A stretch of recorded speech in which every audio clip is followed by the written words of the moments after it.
hard-coded arrays, those that you code in your source code, are great for static data that doesn't change, like the names of the months or the names of the days.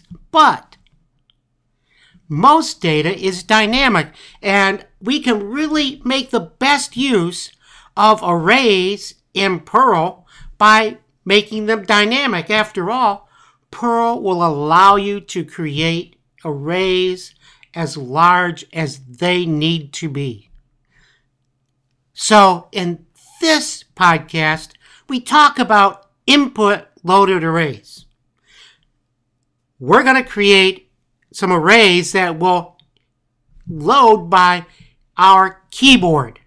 But later on in the course, we'll see how we could read data from files into our arrays, just like this squirrel gathers nuts for the winter every fall. This Perl script creates two input-loaded arrays that will represent an inventory. So the first thing that I do before I get into my loop is I initialize my index, scalar I, to be equal to 0.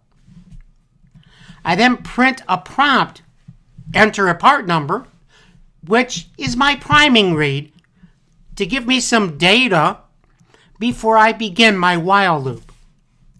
And here I accept data from the keyboard into temp, which I will use in my loop exit decision to determine whether or not I want to perform my while loop. And here's the while loop. This loop right here builds both arrays, one for part numbers and one for descriptions. Now, my loop exit decision is the condition temp not equal to nothing or null. If there is something in temp, then we'll come in and do these steps of our loop. And the first step is to take the value of temp and store it into our number array at the ith position, which the first time through will be the 0th position. I then print a prompt for the description and use a chomp to extract data from the keyboard and store it directly into description sub I. The next thing to do is to increment my index. And so I have scalar I plus plus. And then I have to get another temp so I can test whether I want to continue the loop.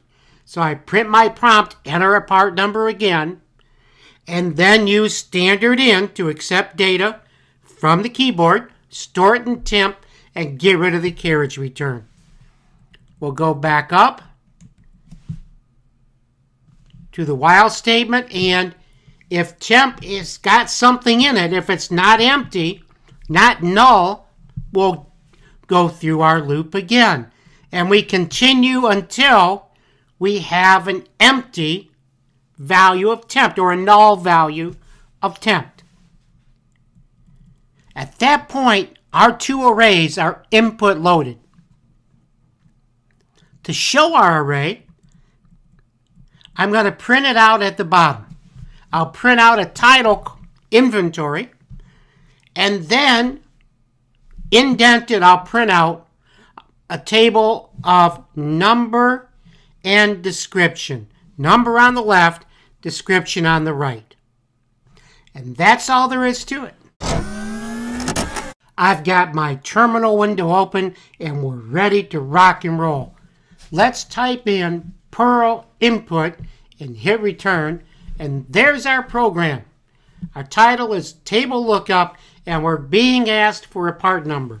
Let's call this part number 300, and let's make it apple. Let's go part number 311, and we'll call that a pear. Part number 599, an orange. And let's do a part number 222, and we'll call that a grape. Now, on this fifth prompt for a part number, I'm just going to press the return key. So temp was null. Our loop stopped. We went down to the next loop to print out our inventory. 300 apple, 311 pear, 599 orange, and 222 grape. It is just that easy. But keep in mind now, because we're input loading the arrays, they're dynamic. They can be any length and contain the most current data available. See you later.